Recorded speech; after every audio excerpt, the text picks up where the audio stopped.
Morning. Welcome to another episode of Shock Talk of Bilstein US with Shane, Mike, Junior, Chelsea, and Garrett. Today we're going to talk about Tacomas and 4Runners. Oh, yes. Oh, yeah. Tacomas and 4Runners. Oh, yeah. The most popular vehicles on the road, yes? Pretty much.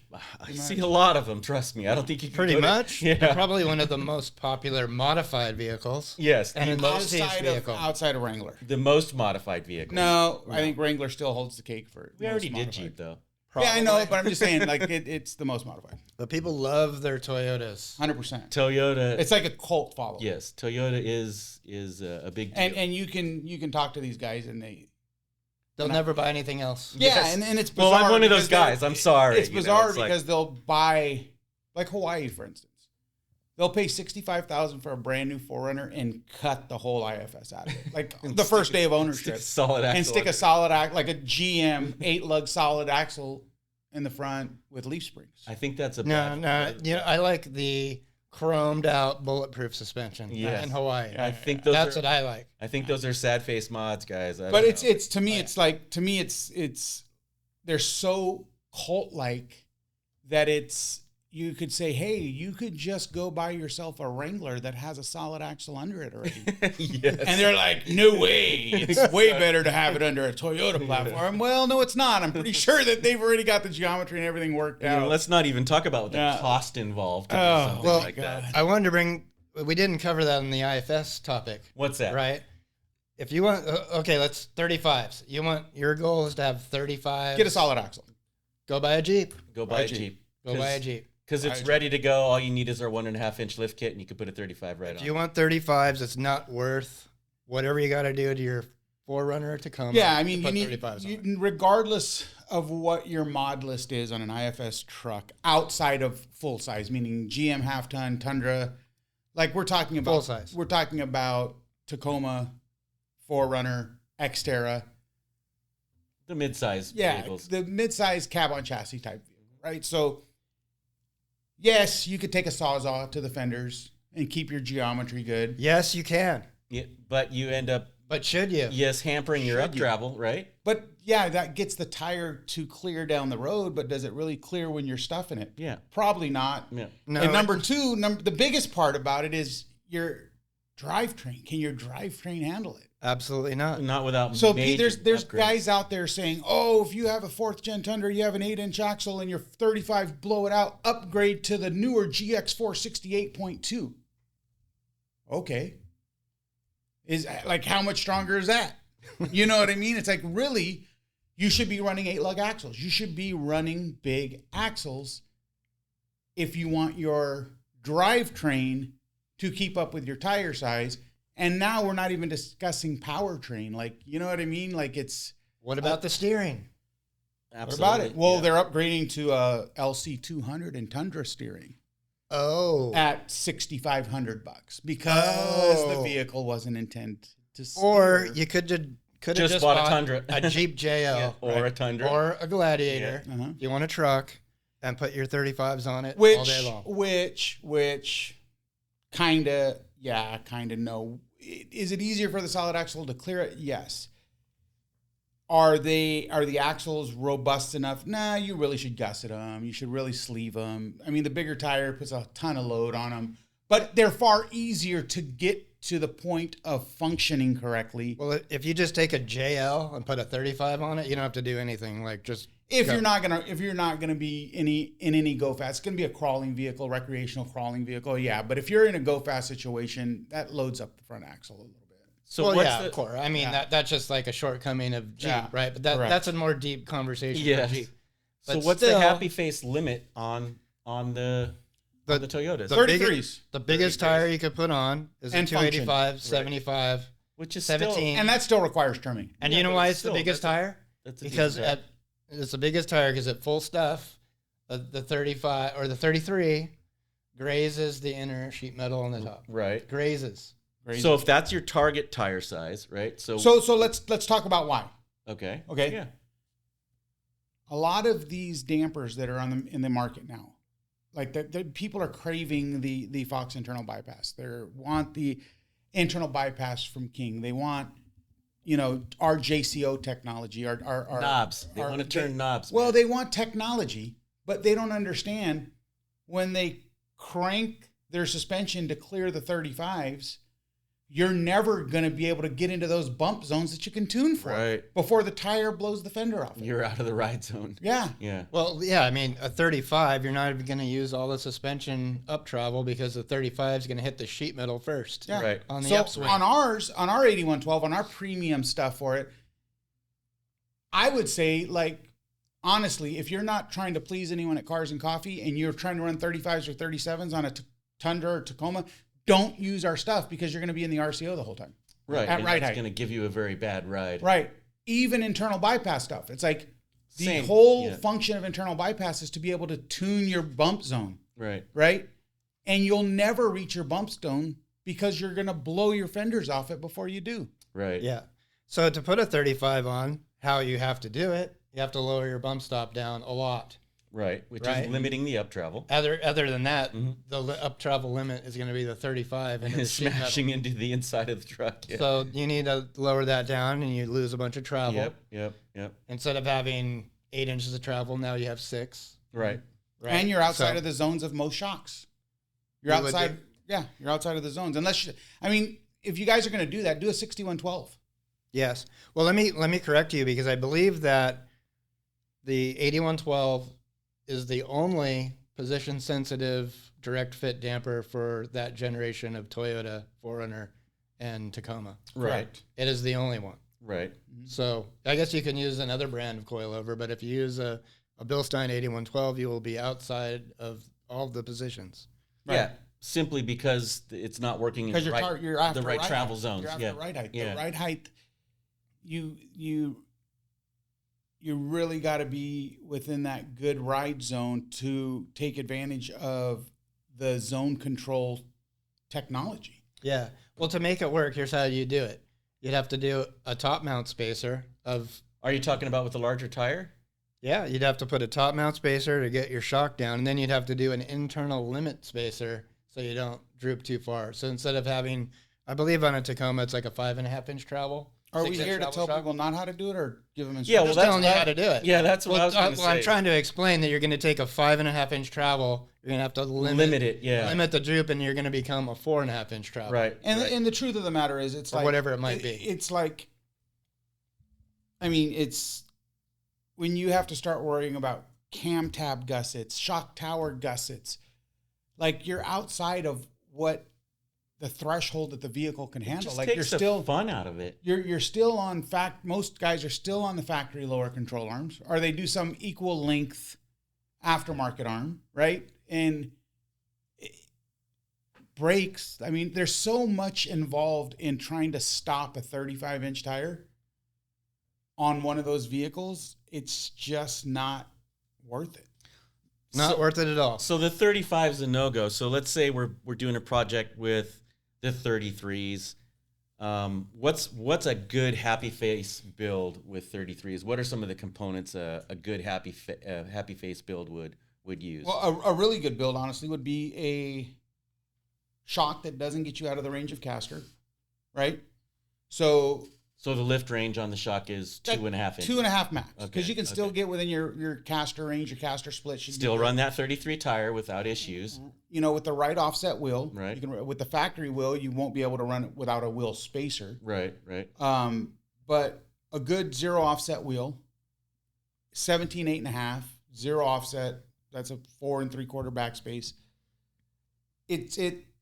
That's the right way to do it. And quite frankly, if you set your ride zone up on like an 8112 or a King or a Fox coilover, where you're clearing the tire on a 33 and you use it, you're still going to contact. Right.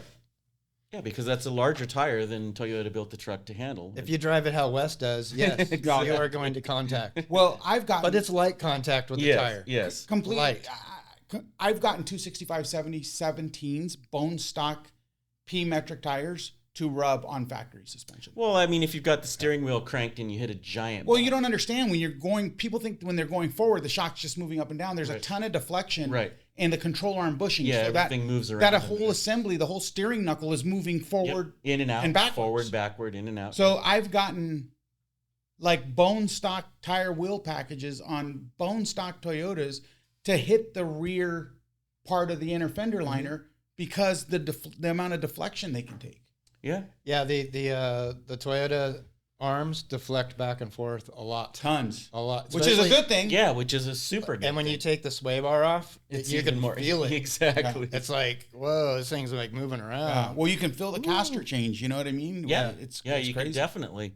But so when the suspension's working properly, whether it's a 6112, 8112, and we stick to that, 2.5 inch lift range, the vehicle is gonna do what it's supposed to do what Toyota made it to do. Yeah, my thing is just qualify what your needs are before you purchase a vehicle. If you want 35s or 37s, get a Tundra rather than a Tacoma. So with the 33s, what can the vehicle do? I mean, what type of trails are we going to run? Pretty with much that thing? anything. Pretty much. I mean, you'll anything, be I would taking think, some. right? You'll be taking some bypass routes on stuff, but IFS shouldn't even be in those trails most of the time, anyways. Yeah, I mean- 33 is a great.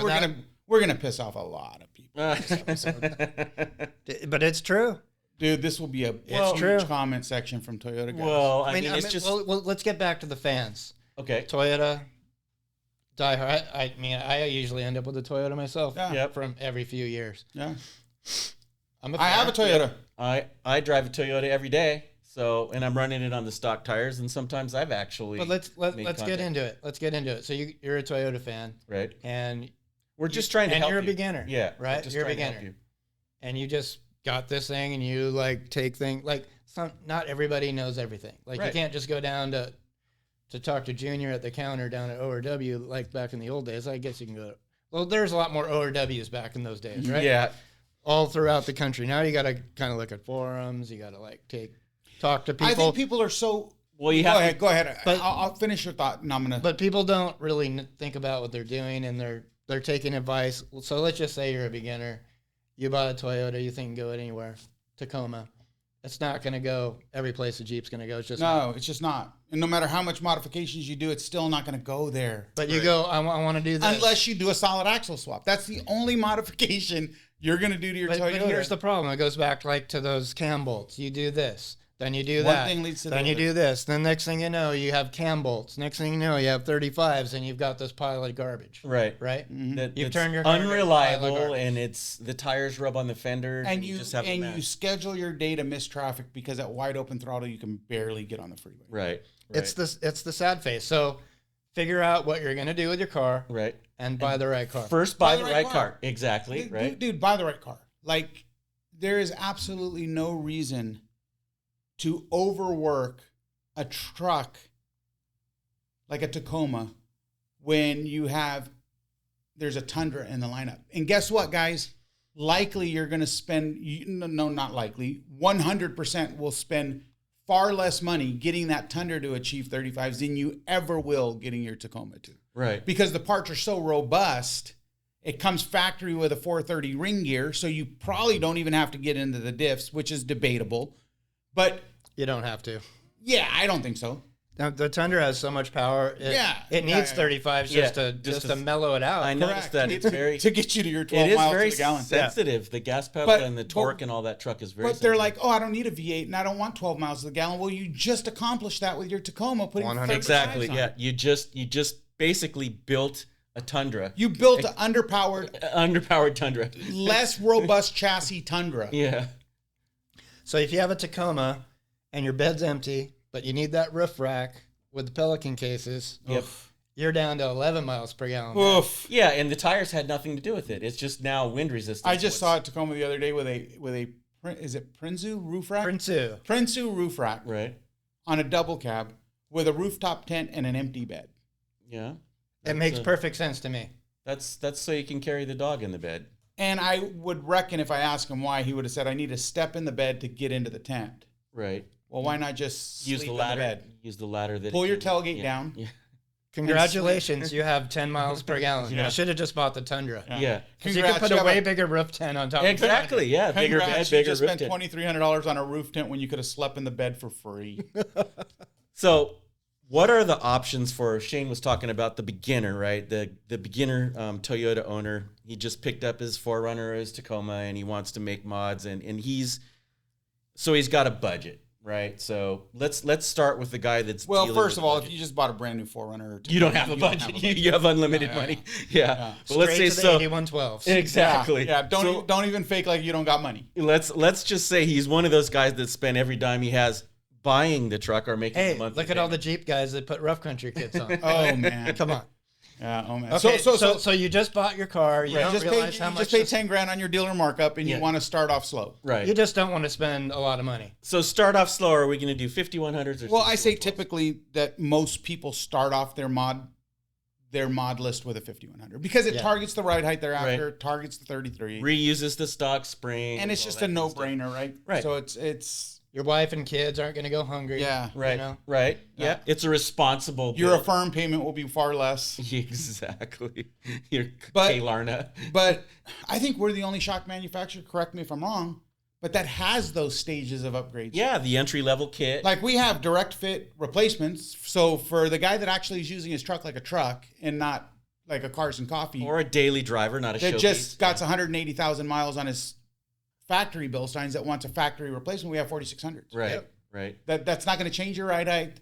It's going to go from a 36 mil to a 46 mil, so you're going to get some more dampening in the forces, rear, some more yeah, gas yeah. pressure. Front too. Front's 36 mil. Oh, okay. That's why we have to include the seat because Right. the factory seat's 36 mil. Yeah. Yep. So 5100 would be if you want ultra ride height. Yes.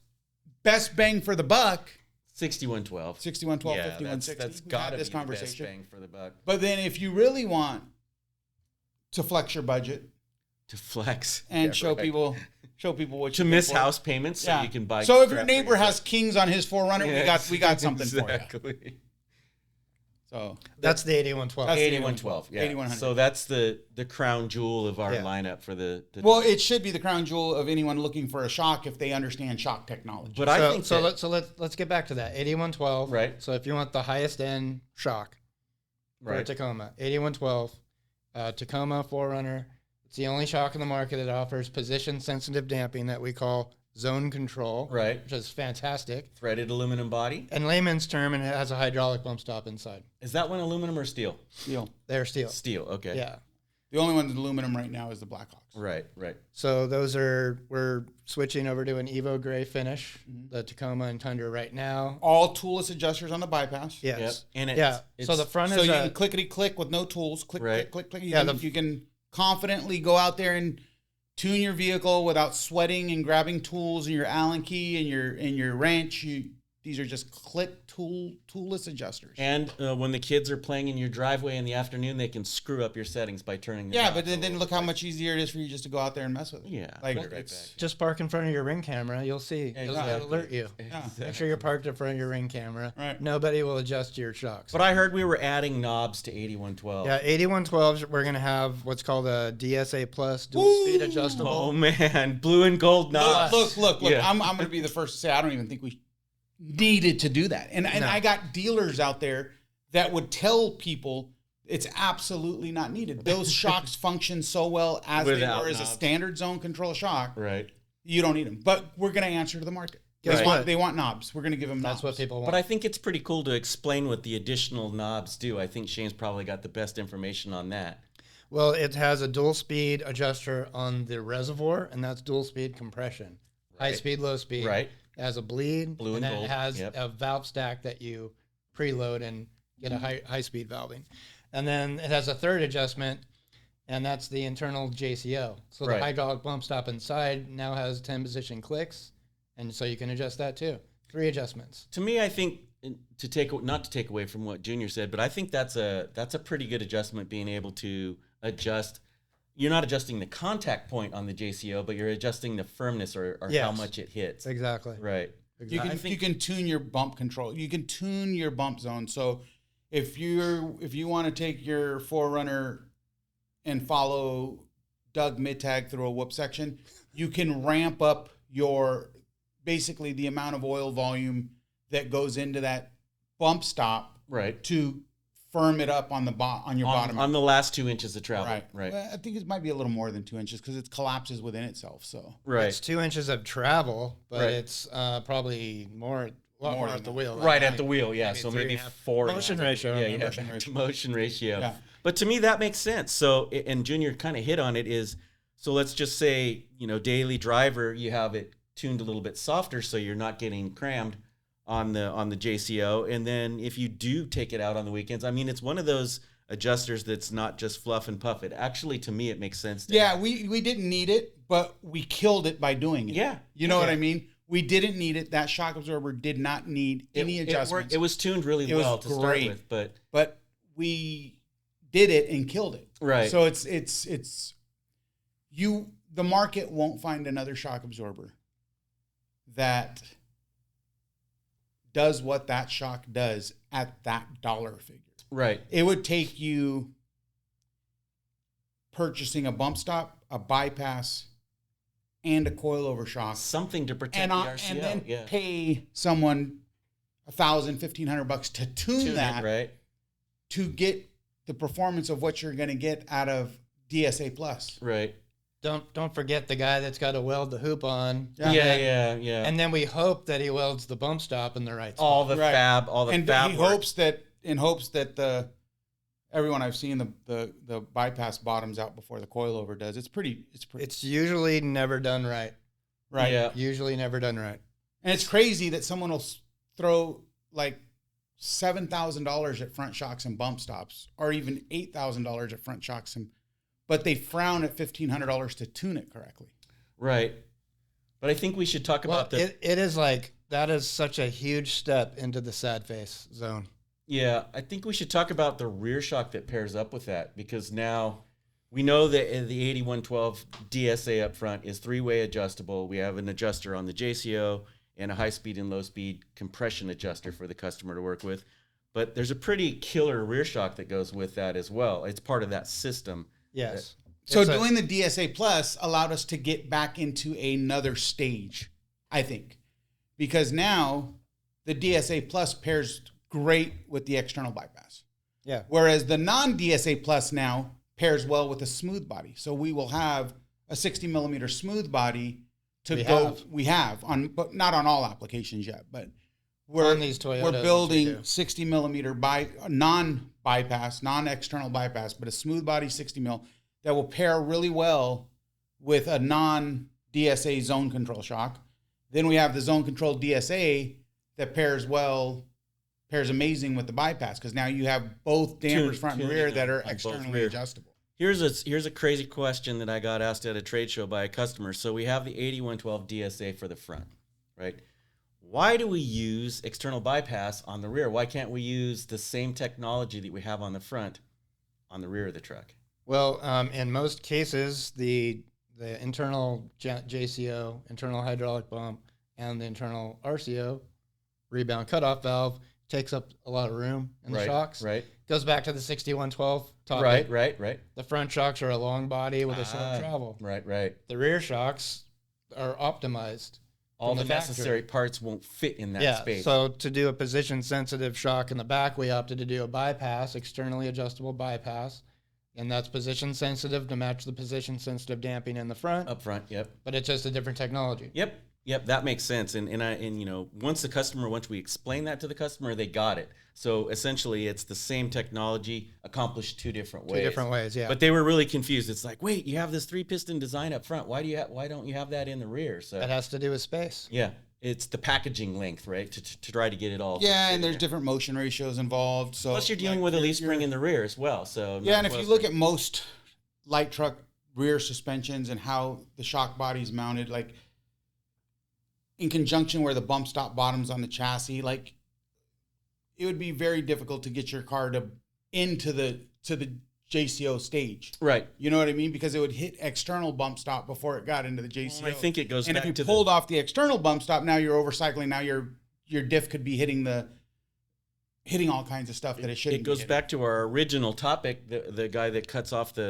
IFS and puts solid axles on the Toyota. You're also dealing with IFS up front and solid axle in the rear. So the suspension technology is different front versus rear as well. Coil spring in the front, leaf spring in the back. Rear, so unless it's 4Runner, then you've got coil spring back there. Right. Hey, you hear the new news? Did you hear the new news? The Land Cruiser's on its way back to the U.S.? I did. I did hear that. Yeah.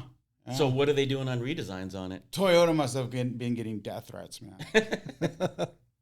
By like hardcore Land Cruiser guys. Well, speaking of coil springs, we do offer 3 different coil springs for 4Runner. On the rear. On the rear. And GX. And GX, yes. I know that we also offer different springs for 8112 up front as well. So if guys have different weight, additional weight on the front of the truck, so you can tune the spring rate on that truck, not only with the on the 4Runner and Tacoma applications right now. We don't have heavier springs yet for other. A lot of people want to put big winch bumpers on the Toyota. Right. So maybe we should get into that. So. We're getting comments from the peanut gallery here. We're trying to address some live questions. You want to do 8112 things, but on a 5100 budget. You don't. You don't. You can't. Not possible. Not possible. I mean, look, man. I've got friends that work. You want to play, you got to pay, right? Yeah. Here's the deal. I got friends that work in the shock industry at competitors, and they've asked me for quotes on 8112s. So you can't play in an 8112 zone with anything outside of an 8112. Well, let's get back to, I want to talk about. You could be a chase vehicle with a 5100. Yeah. Let's talk about the development of that 8112 and Toyota. Where did it come from? Yeah. So we love history here. So 8112, we set out to make the most high-tech damper on the market. I think we did. And it didn't have adjusters, right? Mm-hmm. And people are like, it's not adjustable, blah, blah, blah. Well, we spent probably 8 months adjusting the suspension. Mm-hmm. And our target was we were going to release this suspension at SEMA 2016. Right. And part of our marketing plan was that we're going to drive from the edge of the Anza Borrego Desert off S2, which is the very far, east of San Diego County. San Diego County, yeah. And we're going to drive 8112 equipped vehicles, 15 and earlier, and 16 and up, Tacoma. From there, all the way to Las Vegas off-road. In the dirt, yep. In the dirt, 400 miles. That was our marketing plan. Yep. And that was what we developed the 8112 for. And we did that trip multiple times, not only just to test the suspension, but we were going to have an embedded film crew. Yep. And we needed to find spots where we were going to film this thing along the way. Yep. And we were going to camp and all. Hot tip, folks. You know the nice part? This video still lives on our website. Pick any 8112 product and click down the nice PDF part? in the bottom, and it's still there. This is a perfect example of why solid axle is not go fast and IFS isn't crawler. So what tire size ended up on those trucks? 285. There's like 2 Jeeps that ended up on their side. On the roof and on the side, yeah. Now that was a different run back. But it still happened. The Jeeps had broken axles. But like I said, if you want to see those videos, they still live on our website. If you click on 8112 product in the Tacoma search mode, you should be able to see the off-road to Vegas videos. Off-road to SEMA 2016. Right. But I wanted to talk about that saga. So that we bought a 2015 Tacoma, and we had to modify it for SEMA. But before that, we were testing our suspension, and that's where we discovered the 285 was the largest tire you could put on it. Right. And we still had to run glass. We had to run a 2-inch over fiberglass to clear the fenders, because we were driving this car. Right. We weren't going to trim it. We were driving this car hard, and that's the difference. You can drive the car incredibly hard, like it blows your mind the stuff you can drive through with it with the 8112, 8100 bypass. Blows your mind. Hot tip here, if you want to search that out online, 8112 versus 5100, there's some cool video there as well. Speaking of that, when me and Garrett went and did that video with Ian and Brittany, they were pulling off, because we wanted it to be fair, so we wanted out of the box 8112s, out of the box 5100. So they already had 8112s on their truck, so we pulled those off, and I'm looking in the fender well. I'm like, great, you've accomplished a lot, because you've punched the inner fender liners out with the uniball on the control arm. He's like, there's no way that can cycle up. I'm like, absolutely. So we pulled the wheel off, cycled the suspension up, and definitely. So things can be overcycled. This goes back to the deflection in the arms. You know what I mean? The deflection that's within that bump stop, that chassis bump from the factory. You can actually punch your inner fender liners out with the uniball on an upper control arm. We learned all that during that 8112 development. Yeah, that's where Shane was. I remember you were out there showing taking it all to Brandon. the fence. Yeah. Yeah. Brandon said, "There's no way." I said, "There is a way. There is a way. Yep. You're going to find it." And we cycled it up in the shop, and yes, You found it. you're punching holes Yeah. In With- the inner fender liner with the suspension, with the ball joint. Yep. with like a uniball. A uniball arm, especially. Yeah. And I think that's why a lot of them went to those flat top uniballs. You know what I mean? Those. So there's less sticking up above the top. So there's of the no arm. Yeah. high misalignment hardware, because the high misalignment hardware on the old Sticks Chaos way and up there, Camberg yeah. arms, Yeah. I used to hear them punching out the fender. Yeah. But So- you could still get, I could still get a factory A-arm to contact the inner fender liner on full stuff. It's crazy.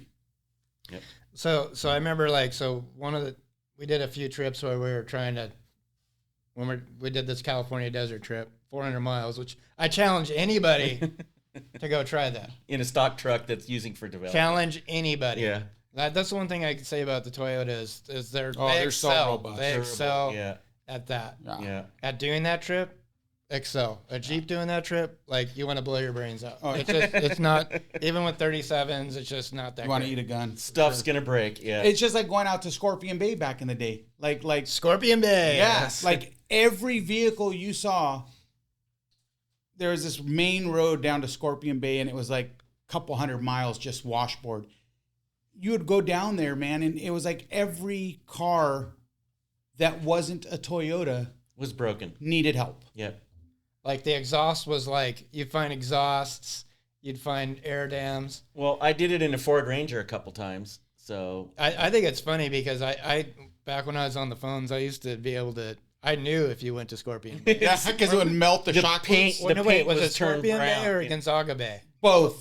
For me, it was Gonzaga. I'd be Yeah. Like like, Scorpion is the same thing. it's Yeah. like, I melted these shocks. melted the And I'm boots. like, and I'd listen to the guy. I'm like, you went down to Gonzaga Bay with that truck, huh? He's like, yeah. Dude, diagnosing where you went. Bilstein's so good, we'll tell you where you've been with your vehicle. when you send us a photo of the shock and the yellow paint is now scorched brown, Right. we kind of know that you overdid it and the boots melted off. Well, And the anyways, funny thing is, I didn't do anything. I didn't do anything. I was off the just wall. driving along I just had 45 psi in my tires, and I was blowing through at washboard 70 miles an hour for a duration of 2.15 hours. or 10 hours. Yeah. well, anyways, back to my story of going across the desert. Right. The best that truck ever was, I remember we were out off the Bradshaw Trail, out in the middle of nowhere, and the truck was just badass. It had the fiberglass fenders, 2-inch over, 285, What shocks were you running at that time? 8112. We were 8112, doing the okay. development Okay. on 8112s. And that was the best that truck ever was. You had a cooler in the back, it had our stuff in the back. It was great. So anyways, time for SEMA. And guess what you got to do at SEMA? You gotta dress it up. right? Yep. Roof rack, rooftop tent. That was when the overlanding scene was getting pretty big. Yep. Or just starting to like did get it take kind of away from the trendy, right? handling? So yeah, we went through the saga with this. You can't go to SEMA with a stock truck. Are you crazy? You got to put stuff on. You got to have bumpers, a winch, and anyways, in my opinion, yeah, this is anything I've always been in like the pre-runner desert scene. I've never put winch bumpers on anything. Like, why would I do that? But we need a bumper, we need a winch bumper, we need a rooftop tent, we need a rack, we need all this stuff. We can't show up to SEMA without all this stuff. And I tell you, that car was not made for that stuff at all. Really? Mm-mm. So it took away from the performance. The car went from a nice driver to just So a shake monster. I was camping over. Let's talk about that. I was camping. Let's talk overlanding. about this. I was building. I was camping overlanding before it became a trend. I think we Right. all were. I To think the we talked point about that it my before. 100 series Land Cruiser had bumpers. At the time we were building those, I had a 100 series Land Cruiser that the roof rack was. It's been on so long it was already rusting. The bumpers were rusting off of it. The sliders were like I had this thing built way, way before overlanding became overlanding, right? And what did I tell you every time we talked about that truck? I'm like, it rides like crap. It rides terrible. Just too much stuff on it. It was so bad. I couldn't daily the thing anymore. And I just got rid of it. Like, Yeah, you did. Yeah. And I promised And myself. you love that truck. Yeah. And I You promised loved it. myself I'd never buy another one. And lo and behold, I have another one. And does it have any of that stuff No, on it does not. No. And so it what did never will. In fact, I put sliders on it, Yeah. took them off. You didn't like it. It just doesn't do anything for it. Like, yeah, it'll protect, but if you pick your line right, you're not going to ever have to worry, right? So Well, yours is a cream puff. Another thing. Yours is a cream puff. You don't want to screw it up. You're not even going to take it off. Another Just thing take is it off. qualifying the car. Well, you Like, might have changed where you take it a little bit. Oh yeah, I remember where I took the Yeah. 100 series was just. I mean, I took it places it shouldn't have been. Beat it. However, it's like picking your line. Like I looked at the sliders one day and I said, I don't even want them on there. It adds to this trend. Number one. Number two, if I take it off road, I'll just pick the right line, right? Took them off. Like, I don't want not one off-road accessory outside of an all-terrain tire on this truck. So is it aesthetics, or is there actually performance loss with some of this stuff? So I would say like the suspension and everything we did to it. We had a nice set of Deaver packs in the back for all the weight. You know, the suspension was fine, but the car, like we had a full bumper in the front where you can kind of see the brush guard. You'd sit there and watch it vibrate the whole Rattle time. around, yeah. And you'd feel it. You'd feel the bumper rattling.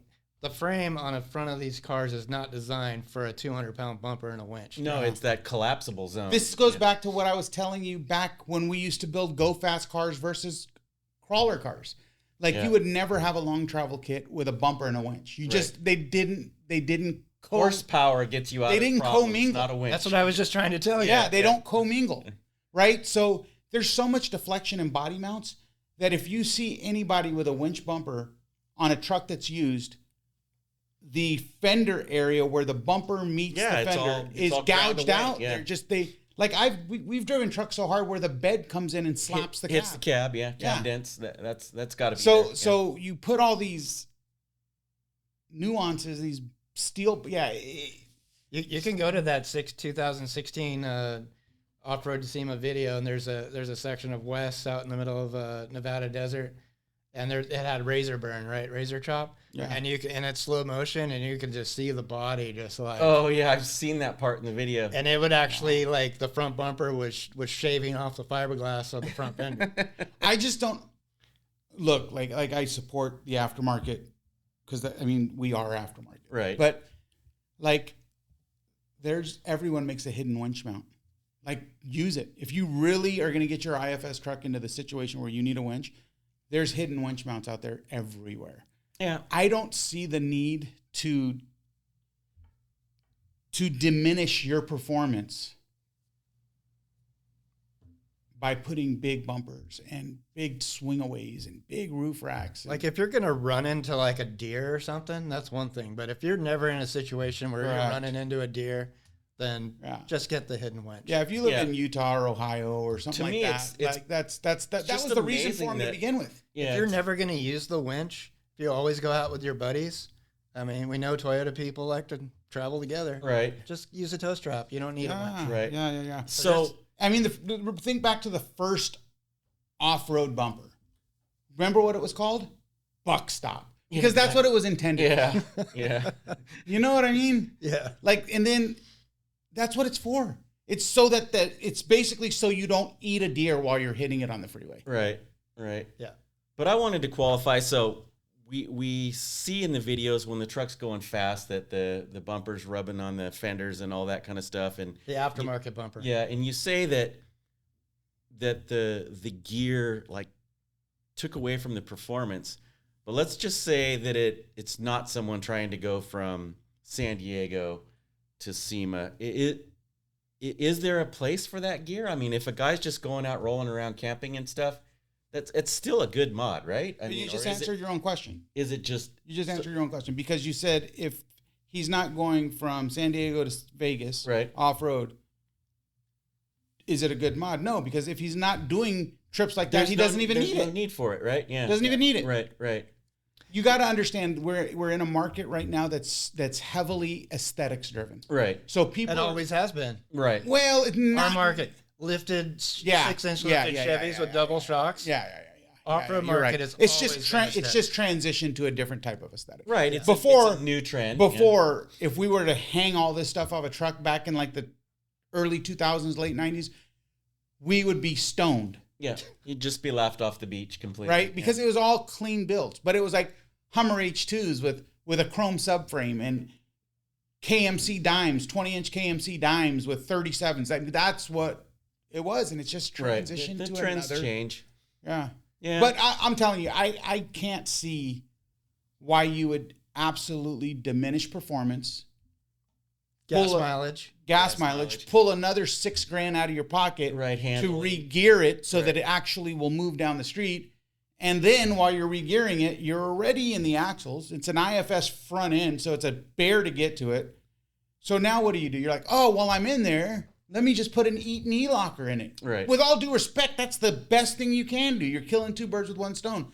But now you've just taken your $3,500 gear budget and dumped it up to $6,500. Right. So more it's- sad face it's- coming down. It's never, ever, it's a never-ending battle. You try to get these Tacomas and 4Runners to run 35s and 37s, it's going to be a one thing leads to the other. It's bearings, unit bearings. Yeah. Just get Carrier bearings, drive shaft, all that kind of unit stuff. bearings. Like, you might as well keep those in your satchel of off-road components. Yeah, I just think it's really funny that Shane has that input that the best the truck drove was in more or less stock trim with 100%. 8112s on it. 100%. Stock tires. Throw all your that stuff in the back Yeah. and go have some fun. Throw You don't your have gear the in the bed. sprung weight of all that crap Yeah, just blowing through your compression truck. yeah. It does make sense. I mean, I would say the difference was when once you put all that stuff on it, you know, we had a above cab tent and all that. You could just feel the car is just like You're bringing back ripping bad itself memories. apart, yeah. You're bringing back bad ripping memories. itself apart. You're Yeah, bringing back you bad know? memories from me. Remember when Brandon sunk that thing and I jumped in it to drive to San to Mateo the Bay for the truck Area. fest? Yeah, And I ended up, the transmission started overheating so bad I thought the center console that was gonna because melt. the whole subframe was packed full of mud. So somehow we out had in the this middle skid of, plate on it. Well, before that, somehow Brandon found a quick stand in the middle of mud pit. Ocotillo Wells. Yeah. Right. And he buried that thing above the tire. Yeah, I saw They that. finally It was got it out. bad. They It got was it out. bad. I actually I- remember picking some of the mud out of there. I took it a week later To Truck Fest. to Truck Fest in San Mateo. Right. Drove there. And we're from San Diego. Right. Yeah. And I get to the Grapevine. No, you called me, dude. I remember this. Yeah. I called you because I was angry. Yeah. So I get to the Grapevine, and He wasn't angry. He was really pissed off. and it was warm out. I'm heavy set in case you're not watching and just listening. So I end up on the side of the Grapevine Picking with big chunks of with mud. a stock tire iron because we had this crazy skid plate that was this close to the case in the tranny, and I was like jamming like rock hard mud from between the skid plate and the car was coming to a stop. Yeah. Well, that was largely because it weighed 20,000 pounds because of the bumpers and the roof rack. and the Right, tank. right. But the mud packed in I was around getting the a transfer whopping case. 7.5 miles per gallon. Yeah, probably going 3 miles an hour up the Grapevine. Yeah. But yeah, I ended up on the side of the road on the Grapevine with the hazard lights on. I have another story about that same skid plate. What happened? This is why you need to be really careful about what you buy. The mods, yeah. Yeah, so we were in Moab with that same truck. We're going to go do Hell's Revenge and all these Jeep trails with this Tacoma with a roof tent. That was maybe not the smartest thing I'd ever done. But anyways, I put the car in 4-wheel drive. We're out in the middle of the... I Santa Fe remember swell. this story. What is that damn noise? We're like looking underneath It it. won't go into gear. You know, part of the bolt that they put on, one of the bolts that you use aftermarket, little cross member thing they had to hold the skid plate, it was rubbing against the drive line. Ding, ding, ding, ding, ding, ding, ding, ding. It's like somebody built this. This Yeah. skid Somebody plate built was it. so close to the transfer case, like I could barely get the tip of the tire iron through there. Like it was that close to dig the mud out. Like, I mean, there's no room for that thing to breathe. So moral of the story, Tacomas are very sensitive. 4Runners are sensitive Right. to mods. Right. Owners are not, though. Owners are not sensitive. Yeah. Right. They're going to take all this feedback with. Yeah. Well, I mean, let's just get into aftermarket wheels versus OE. Oh, do we want to start that this late in the game, or do we want to save it for another episode? Well, I mean, like, well, just give us the highlights. Most aftermarket wheels are about as round as a shipping box. Yeah. Most aftermarket wheels they're not hub centric. Well, not only are they hub centric, they're made out of recycled trash dumpsters. You know what I mean? So there's heavy spots in them. I've literally taken an aftermarket wheel. You started a nightmare. And no people need to know this. I know. No disrespect to any aftermarket wheel manufacturer, because it's the game. It's what it is. But I've taken, I'm not going to mention any names, but I've taken wheels right out of the box, put them on a balancer before I put a tire on them, and there was like 9% run out. Because there's heavy spots in the wheel. Right. So basically, that wheel was asking me for weights without a tire on it. Right. It was asking me to offset the heavy spot, where, I mean, maybe it was maybe it was recycled glass that got into that rather than aluminum. Metal, but yeah. it was they have heavy spots. They're not hub centric. I think the only thing I could really attribute to aftermarket, and this is not every aftermarket, this is mostly our offshore aftermarket wheels, but the forged stuff that's made here, that's cut to be hub centric, there's very good quality aftermarket wheels. But when you get into the budget aftermarket wheels, which I can't even believe I'm saying this, but when you get it, when your box says Thailand or China, it's probably not the best. Whereas on the OE side, there is most of the high-end wheel manufacturers are making them. BBS, Inky, they're all the ones that are employed to build the OE wheel, and they go through such a regiment of quality testing. Well, we know that regiment because we make the OE shock. We know the rules. Right. So the quality testing, and most of them are forged. That's another thing people don't know. They're getting rid of a forged hub-centric wheel to go with an aftermarket wheel. So think twice. If you're 17 by 8.5 inch wheels, $250, it's probably about as round as a shipping box.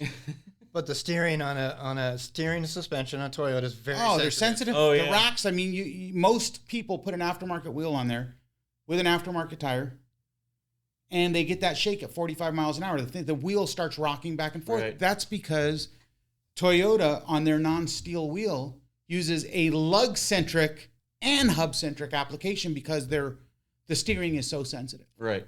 So now you're taking away, there's still ways to go lug-centric aftermarket with an ET style lug nut, but there's no way to go hub-centric because it's a 6-on-5.5 bolt pattern. That means these wheel manufacturers have to fit it on a Nissan. They have to fit it on a Chevy. It's a CrossFit, They have to fit it on a Toyota. So they go with the biggest bore that's available with. You know what I mean? Right. So it To make it more universal. right. And I mean, Chevy or the Hummer H3 was a 6-on-5.5. There's so many. It's the most common bolt pattern that they can't make it hub centric, because if they do, they have to cut one for GM, they have to cut one for Titan, they have to cut one like Right. So it's a one size fits all. So this center hole through the wheel doesn't match up with the Correct. little support ridge. You that's take on your the lug hub. nut off Yeah. and let go of the wheel, it goes dunk. Dunk. Yeah. And that people don't understand, just like the deflection in a bushing, road force It's gonna creates move that, movement that, especially with guys that don't even properly fasten them to the hub. Like there's the flange on aftermarket wheels is so much thicker than an OE in most cases. If the OE flange is thick, that means they're using a mag wheel shank type lug nut. The aftermarket's thick, and there's no room for a ET style lug nut unless you run the thin ET from Gorilla. I think everyone makes them now, but some wheels don't accept that. And then you have the flange, so you're really getting 4, 5, 6 turns out of your lug nut on these things. Yeah, only a couple of threads inside the barrel. So you're torquing after you hand twist it, and then you go from hand twist to torque. That moves that assembly on there way more than what people realize. Right, and there's not enough bite on the stud to actually hold it in It's place. pretty scary. Like Yeah. if you had a cutaway of an aftermarket How much wheel that with went an together, acorn yeah. lug nut bolted to it, you would probably not want to drive your car. Yeah, it's definitely scary. It's, you got to be careful, and you got to bring tires in this too. Like when we talk about 285s, not all 285s are made No, equal. they're not equal. No. So probably the best By no 285 is on the smaller side, like a 285 7017. If you're looking MTs to ATs or RTs, the outside diameters vary from manufacturers. So, Yep. And the weights vary too. So if you get an MT, that's where you really kind of get into problems with the body mount, right? Mm-hmm. Yep. Well, or more so than others. Like if you had like a true 285 7017 could be like a 32.7, 32.8 on a all-terrain, and those are pretty good with the body mount. But when you start getting into like the MTs, the tire's bigger. Right. All terrain versus mud terrain. Overall diameter. Yeah, the lugs are overall bigger. overall diameter Right. with changes between manufacturers. But let's talk tire quality, like for just a second. The build quality, yeah. Guys want to put Kings, Foxes, 8112s, whatever they end up wanting to put on their car, and then they put this offshore wheel with a Lionheart all-terrain. Yeah, no name tire. Guys, we're suspension guys, right? But honestly, the tire is the first part of your suspension that contacts the ground. So make sure you're putting a quality tire on there. Like a good quality tire can mask a crappy molded wheel.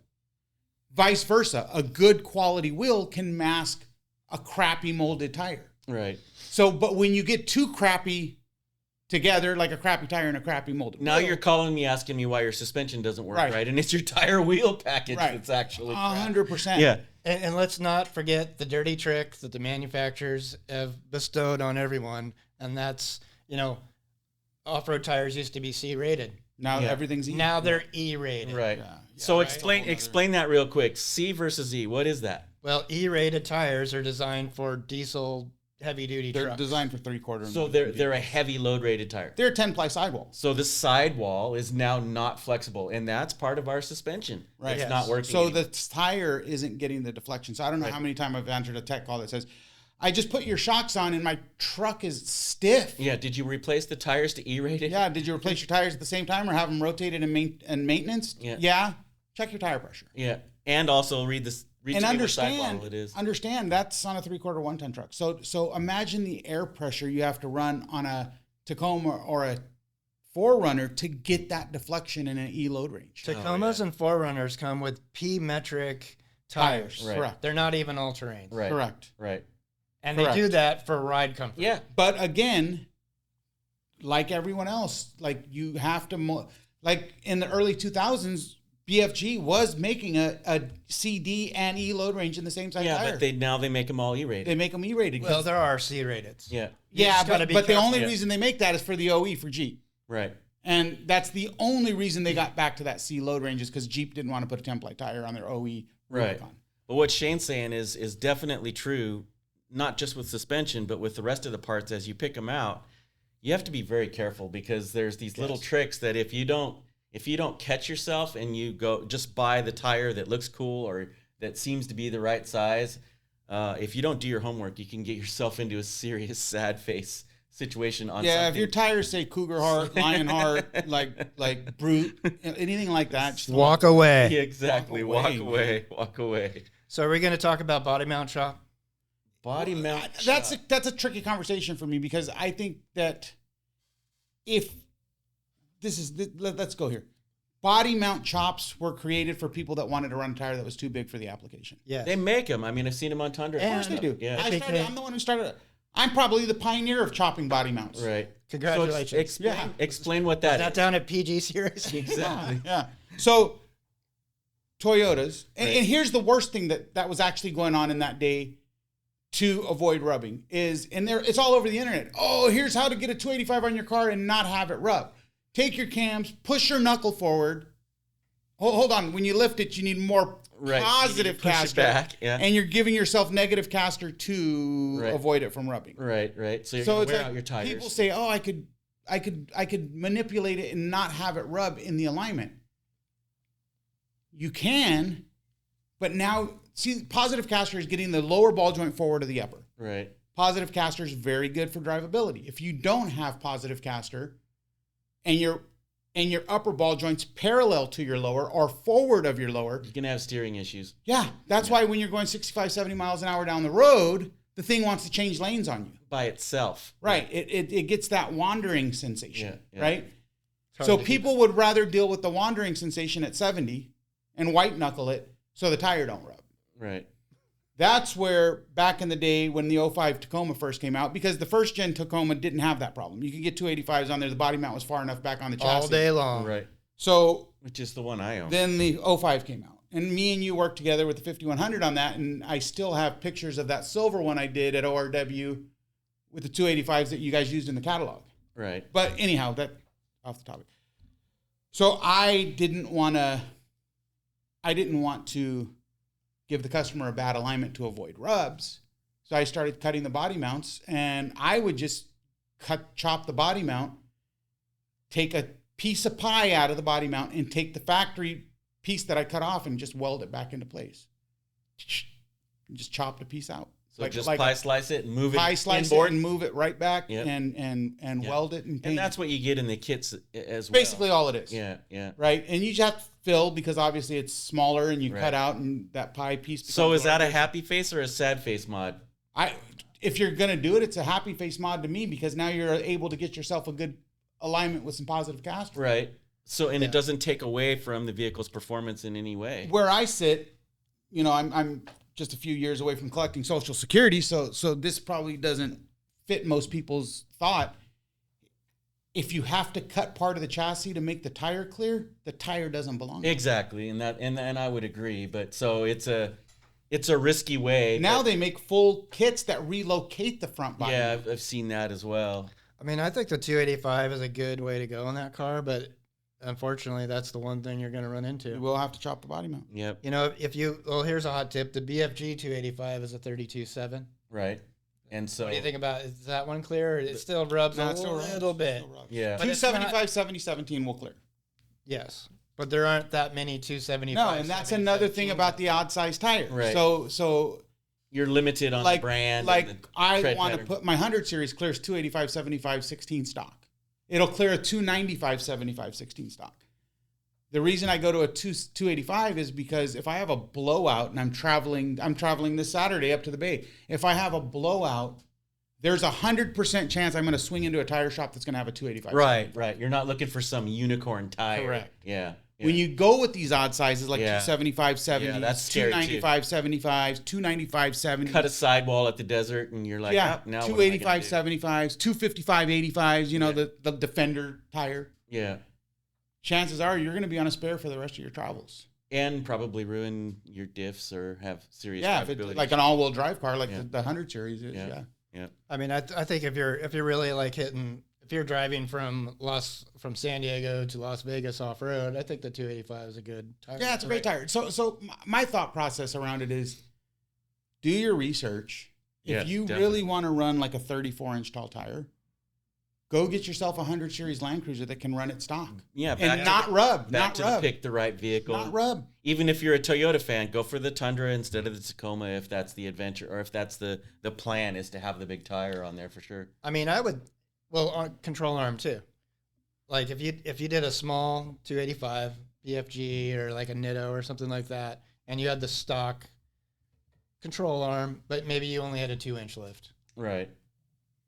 might be doable. Yeah. It might rub a little bit.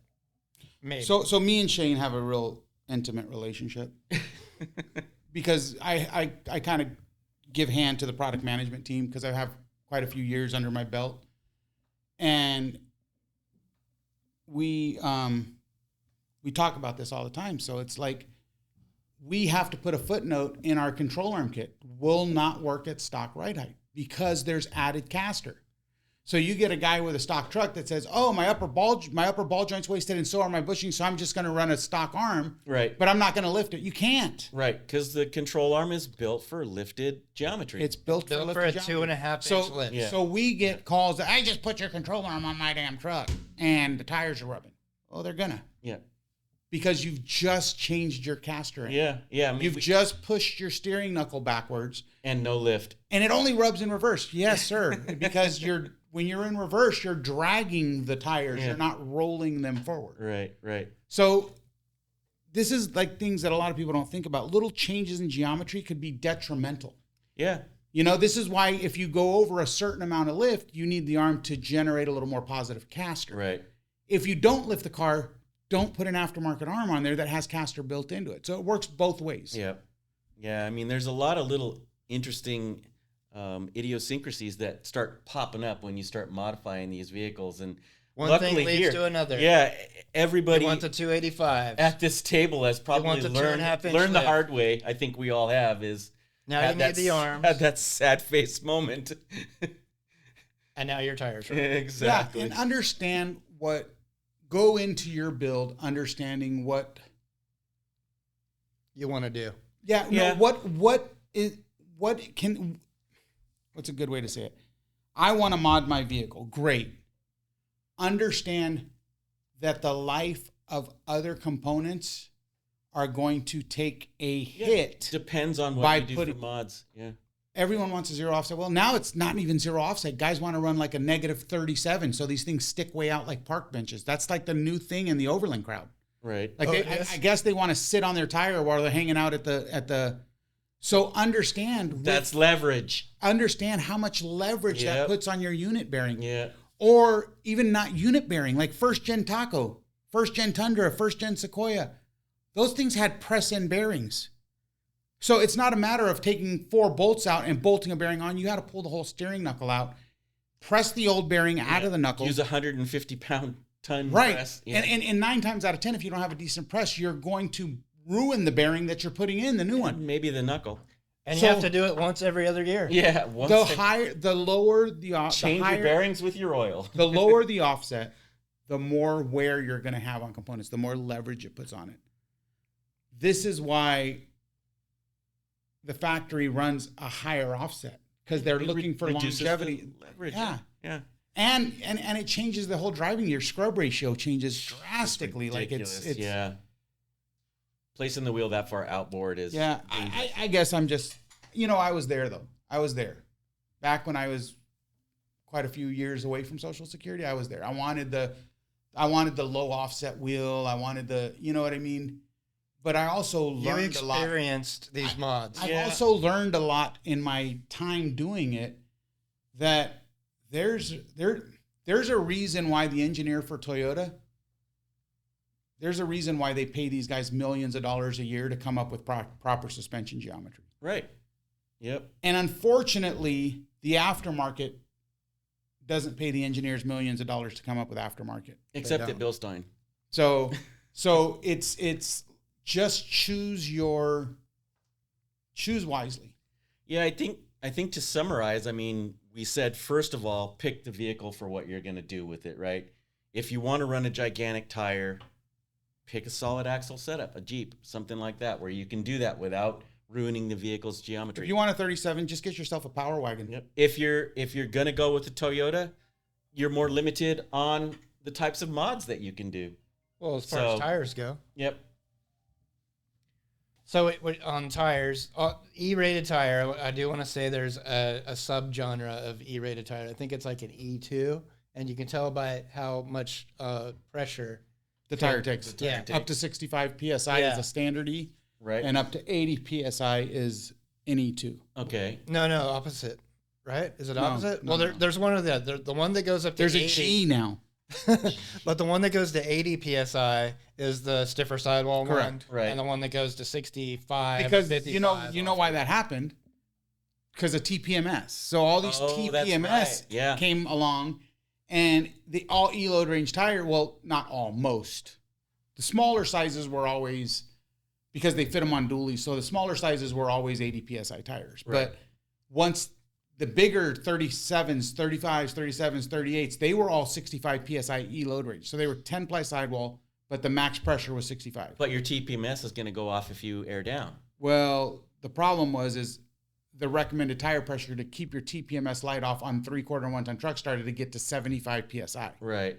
So the problem is we were putting these 37s on these trucks, and we'd have to go 10 psi cold pressure over Right. to get the TPMS light off. Right. So the fix for that was the Hypertech tuner. We'd go in there and we'd fiddle with the TPMS to turn off at a lower tire pressure. So they finally fixed it on the tire side and went to like a G, like a H and a G load rating. So there's like 100 psi E load rated tires out there. Oh, okay. So Or not E load, G loaded. it G stops load the tires. tire sensors from going off in the low pressure situation. Correct. Don't have the dash Correct. lit up with Correct. tire lights. Yeah. Yeah. Well, folks, super happy to have you with us here I feel today. deflated. Yeah, we've run this topic all the way end to end. We hope that we've given you some good information when you're out there contemplating a new Toyota build, either the 4Runner or the Tacoma, or really any vehicle. We hope that you'll enjoy this podcast, and when you're building your new vehicle, we hope that we've given you some good tips on how to put it together properly. Thanks for joining us. Leave your comments and tip or anything you want to talk to us, questions or anything like that, in the comments at the bottom. Even the ones that don't agree, the ones that are currently on Exactly. 37s. We'd like to That say hear it from you works no matter perfect. what. Drop your comments.